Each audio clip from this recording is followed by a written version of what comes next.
ఆంధ్రప్రదేశ్లో విద్యుత్ ఒప్పందానికి సంబంధించి అప్పటి సర్కారు, జగన్మోహన్ రెడ్డి సర్కారు ఆదానీతో కలిసి ఆ ఒప్పందం చేసుకుంది.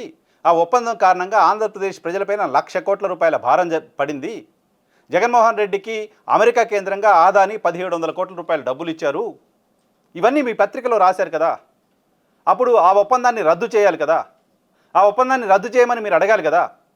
ఆ ఒప్పందాన్ని రద్దు చేయకుండా కంటిన్యూ చేస్తున్న ఆంధ్రప్రదేశ్ ప్రభుత్వం పైన ఒక్క మాట కూడా మీరు ఎందుకు రాయలేకపోతున్నారు? తప్పే కదా అది. దాన్ని ప్రశ్నించాల్సిన అవసరం ఉంది కదా. ఉత్తమ జర్నలిస్ట్ కదా మీరు, చాలా గొప్ప జర్నలిస్ట్ కదా. ఆంధ్రప్రదేశ్ రాష్ట్రానికి 1,00,000 కోట్ల రూపాయల నష్టం జరిగే అగ్రిమెంట్ జగన్మోహన్ రెడ్డి చేస్తే ఆదానితో రద్దు చేయించాలి కదా. జగన్మోహన్ రెడ్డి టైంలో మొత్తం ఆదానికి కట్టబెడుతున్నారని రోజు రాశాం. జగన్మోహన్ రెడ్డికి ఆదాని లంచం ఇచ్చారని రాశాం. జగన్మోహన్ రెడ్డికి లంచం ఇచ్చి ఆదాని ఒప్పందం కుదుర్చుకుంటే ఆ ఒప్పందాన్ని ఆంధ్రప్రదేశ్ ప్రభుత్వం కంటిన్యూ చేయాల్సిన అవసరం ఉందా? ఆన్సర్ చెప్పగలరా? ఆన్సర్ చెప్పాలి కదా.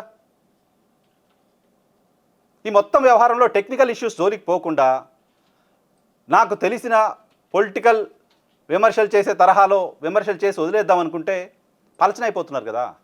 మీరు ఉత్తమ జర్నలిస్ట్ కాదు, ఉట్టిగా అక్కడేం జరిగింది ఇక్కడేం జరిగిందో లాబియింగ్లు, మధ్యవర్తిత్వాలు, ఇంగ్లీష్లో ఆ పదం నేను వాడను, జరుగుతున్న సందర్భంగా ఏం జరిగిందో తెలుసుకొని రాయటం ఇన్వెస్టిగేషన్ జర్నలిజం ఎలా అవుతుంది?